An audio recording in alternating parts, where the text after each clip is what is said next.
11월 17일 성경 읽기 시간입니다. 우리 오늘은 사도행전 17장에서 19장, 사도행전 17장에서 19장에 있는 말씀을 읽겠습니다.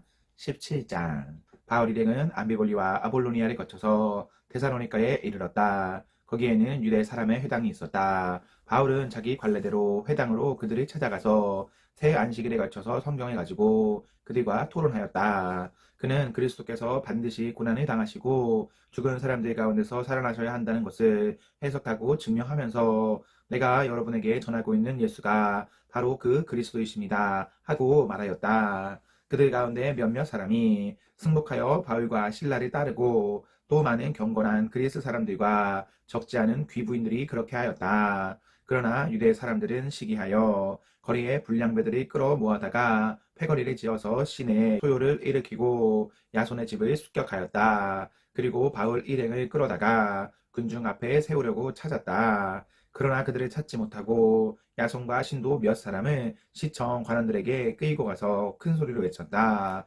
세상을 소란하게 한 그 사람들이 여기에도 나타났습니다. 그런데 야손이 그들을 영접하였습니다. 그 사람들은 모두 예수라는 또 다른 왕이 있다고 말하면서 황제의 명령을 거슬러 행동을 합니다.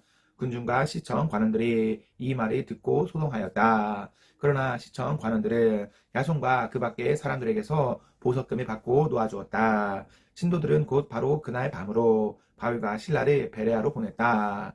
두 사람은 거기에 이르러서 유대 사람의 회당으로 들어갔다. 베레아의 유대 사람들은 데살로니가의 유대 사람들보다 더 고상한 사람들이어서 아주 기꺼이 말씀을 받아들이고 그것이 사실인지 알아보려고 날마다 성경을 상고하였다. 따라서 그들 가운데서 믿게 된 사람이 많이 생겼다.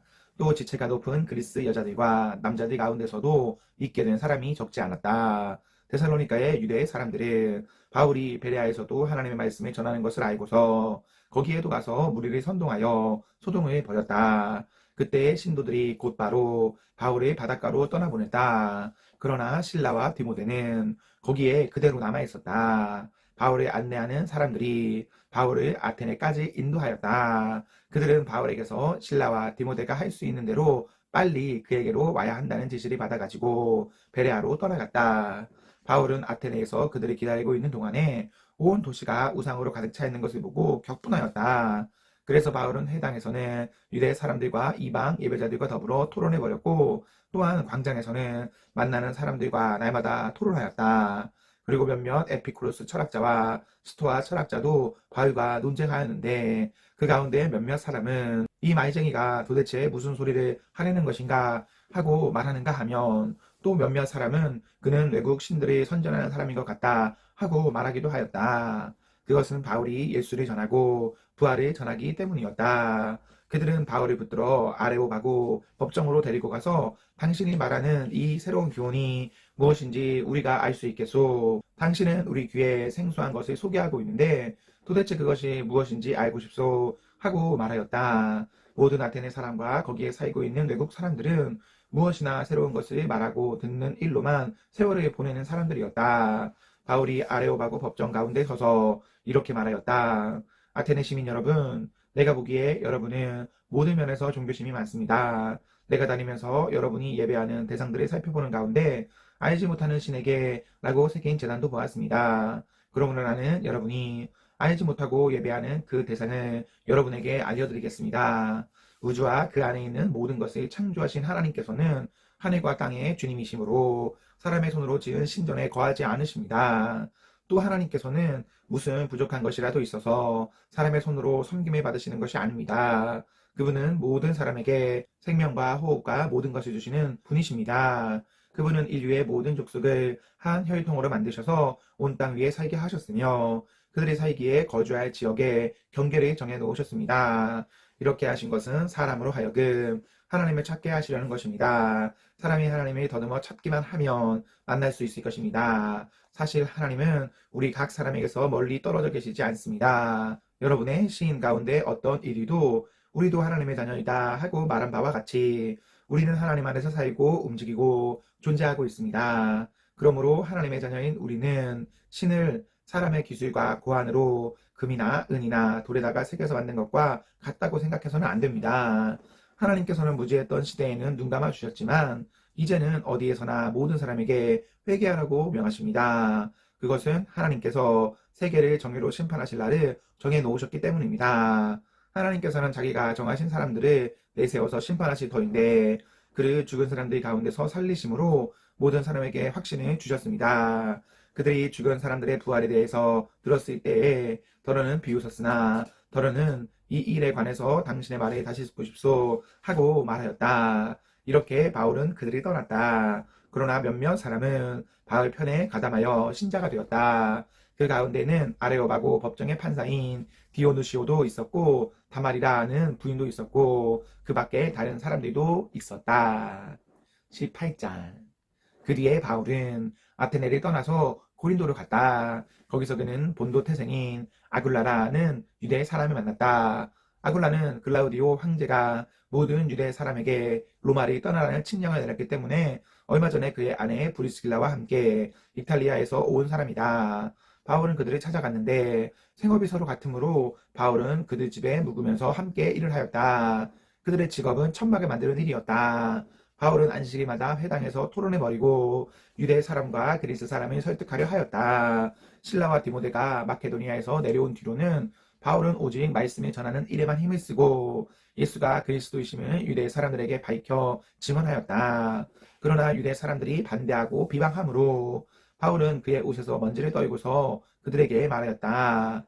여러분이 멸망을 받으면 그것은 오로지 여러분의 책임이지 나의 잘못은 아닙니다. 이제 나는 이방 사람에게로 가겠습니다. 바울은 거기를 떠나서 디디오 유스도라는 사람의 집으로 갔는데 그는 이방 사람으로서 하나님을 공경하는 사람이고 그의 집은 바로 회당 옆에 있었다. 회당장인 그리스보는 그의 온 집안 식구와 함께 주님을 믿는 신자가 되었다. 그리고 고린도 사람 가운데서도 많은 사람이 바울의 말을 듣고서 믿고 세례를 받았다. 그런데 어느 날 밤에 환상 가운데 주님께서 바울에게 말씀하셨다. 무서워하지 말아라. 잠자고 있지 말고 끊임없이 말하여라. 내가 너와 함께 있으니 아무도 너에게 손을 대어 해하지 못할 것이다.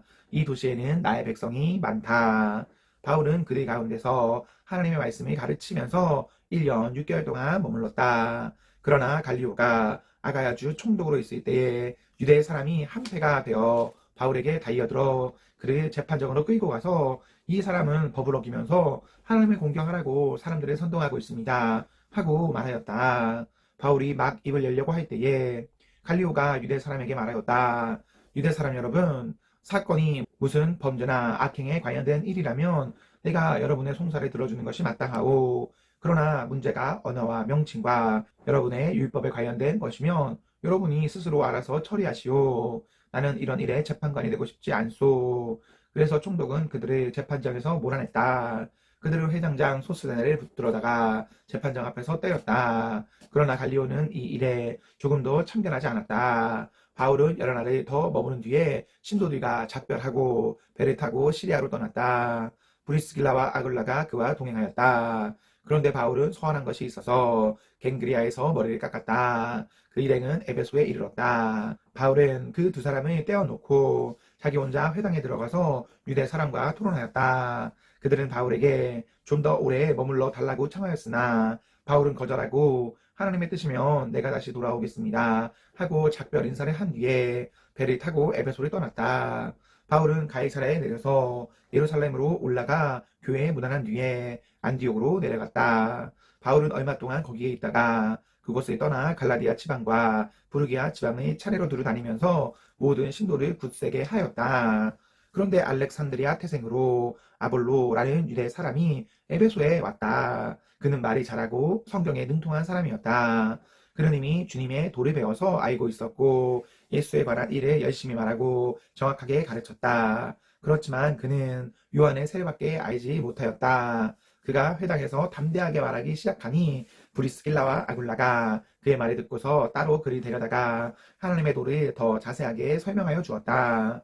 아볼로는 아가야로 건너가고 싶어 하였다. 그래서 신도들이 그리 격려하고 그쪽 제자들에게 아볼로를 영접하라고 편지를 보냈다. 그는 거기에 이르러서 이미 하나님의 은혜로 신도가 된 사람들에게 큰 도움을 주었다. 그가 성경에 가지고 예수가 그리스도이심을 증명하면서 공중 앞에서 유대 사람들을 힘있게 논박했기 때문이다. 19장.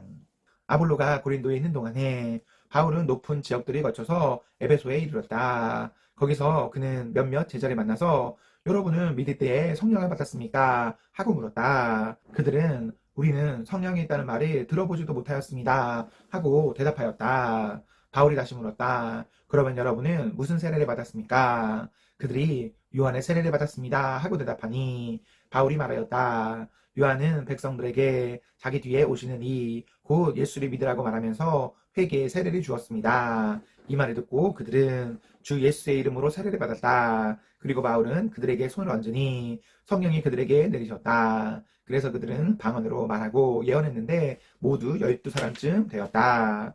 바울은 회당에 들어가서 석 달 동안 하나님 나라의 일을 강론하고 권면하면서 담대하게 말하였다. 그러나 몇몇 사람은 마음이 완고하게 되어서 믿으려고 하지 않고 온 회중 앞에서 이 도를 비난하므로 바울은 그들을 떠나 제자들을 따로 데리고 나가서 날마다 두란노 학당에서 강론하였다.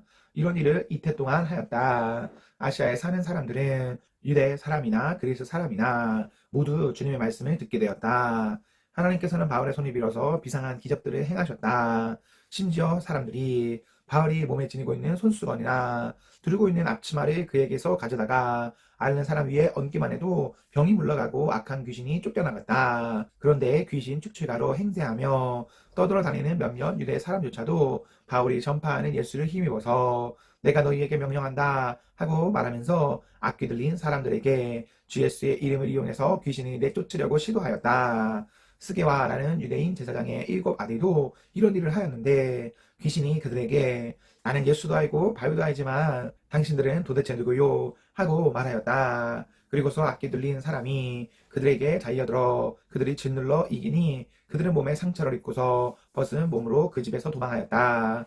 이 일이 에베소에 사는 모든 유대 사람과 그리스 사람에게 알려지니 그들은 모두 두려워하고 주 예수의 이름을 찬양하였다. 그리고 신도가 된 많은 사람이 와서 자기들이 한 일이 자백하고 공개하였다. 또 맞술이 부리던 많은 사람이 그들의 책을 모아서 모든 사람 앞에서 불살랐다. 책값을 계산하여 보니 은돈 5만 리페에 맞먹었다. 이렇게 하여 주님의 말씀이 능력 있게 퍼져나가고 점점 힘을 더해졌다. 이런 일이 있은 뒤에 바울은 마케도니아와 아가야를 거쳐서 예루살렘으로 가기로 마음을 작정하고 나는 거기에 갔다가 로마에도 꼭 가보아야 하겠습니다. 하고 말하였다. 그래서 자기를 돕는 사람들 가운데서 디모데와 에라스도 2사람을 마케도니아로 보내고 자기는 얼마 동안 아시아에 더 머물러 있었다. 그 무렵에 주님의 도 때문에 적지 않은 소동이 일어났다. 데메드리오라고 하는 은장이가 은으로 아데미 여신의 모형 신전들을 만들어서 직공들에게 적지 않은 돈벌이를 시켜주었다. 그가 직공들과 이런 일에 종사하는 사람들을 모아놓고 말하였다. 여러분이 아시는 바와 같이 우리는 이 사업으로 잘 살고 있습니다. 그런데 여러분이 보고 듣는 대로 바울이라는 이 사람이 에베소에서뿐만 아니라 거의 온 아시아에 걸쳐서 사람의 손으로 만든 신은 신이 아니라고 말하면서 많은 사람을 설득해서 마음에 풀려 놓았습니다. 그러니 우리의 이 사업이 명성을 잃을 위험이 있을 뿐만 아니라 위대한 아데미 여신의 신전도 무시당하고 또 나아가서는 온 아시아와 온 세계가 숭배하는 이 여신의 위신이 땅에 떨어지고 말 위험이 있습니다. 거기에 서 있는 사람들이 이 말을 듣고 격분해서 에베소 사람의 아데미 여신은 위대하다 하고 소리를 질렀다. 그래서 온 도시는 큰 혼란에 빠졌고 군중이 바울의 동행자들인 마케도니아 사람 가이오와 아리스다고를 붙잡아서 한꺼번에 극장으로 몰려 들어갔다. 바울이 군중 속에 들어가려고 하였으나 제자들이 그것을 말렸다. 바울에게 호감을 가진 아시아의 몇몇 고관들도 사람을 보내서 바울에게 극장에 들어가지 말라고 권하였다. 극장 안에서는 더러는 이렇게 외치고 더러는 저렇게 외치는 바람에 모임은 혼란에 빠지고 무엇 때문에 자기들이 모여들었는지조차 알지 못하는 사람이 많았다. 유대의 사람들이 알렉산더를 앞으로 밀어내니 군중 앞에서 몇 사람이 그를 다그쳤다. 알렉산더가 조용히 해달라고 손짓을 하고서 군중에게 변명하려고 하였다. 그러나 군중은 알렉산더가 유대 사람인 것을 알고는 모두 한 목소리로 거의 2시간이나 예배소 사람의 아데미 여신은 위대하다 하고 외쳤다. 드디어 시청 서기관이 무리를 진정시키고 나서 말하였다. 에베소 시민 여러분, 우리의 도시 에베소가 위대한 아데미 여신과 하늘에서 내린 그 신상에 모신 신전 수호자임을 모르는 사람이 어디 있습니까? 이것은 부인할 수 없는 사실이니 여러분은 마땅히 진정하고 절대로 경솔한 행동을 해서는 안 됩니다. 신전 물건을 도둑질한 사람도 아니요, 우리 여신을 모독한 사람도 아닌 이 사람들을 여러분은 여기에 끌고 왔습니다. 그러므로 데메드리오와 그와 함께 있는 직공들이 누구를 걸어서 송사할 일이 있으면 재판장도 열려있고 촌독들도 있으니 당사자들이 서로 고소도 하고 맞고소도 해야 할 것입니다. 여러분이 이 이상으로 해결하고자 하는 어떤 문제가 있으면 그것은 정식 집회에서 처리되어야 할 것입니다. 우리는 오늘 일어난 이 일 때문에 소유죄로 문책을 받을 위험이 있습니다. 우리는 이 소유를 정당화할 수 있는 아무런 명분이 없습니다. 이렇게 말하고서 그 모임을 해산시켰다. 아멘, 아멘. 네, 우리 오늘 말씀을 모두 읽었습니다. 우리 오늘 하루도 하나님과 사랑 앞에서 행복하십시오. 성령 충만하십시오. 안녕.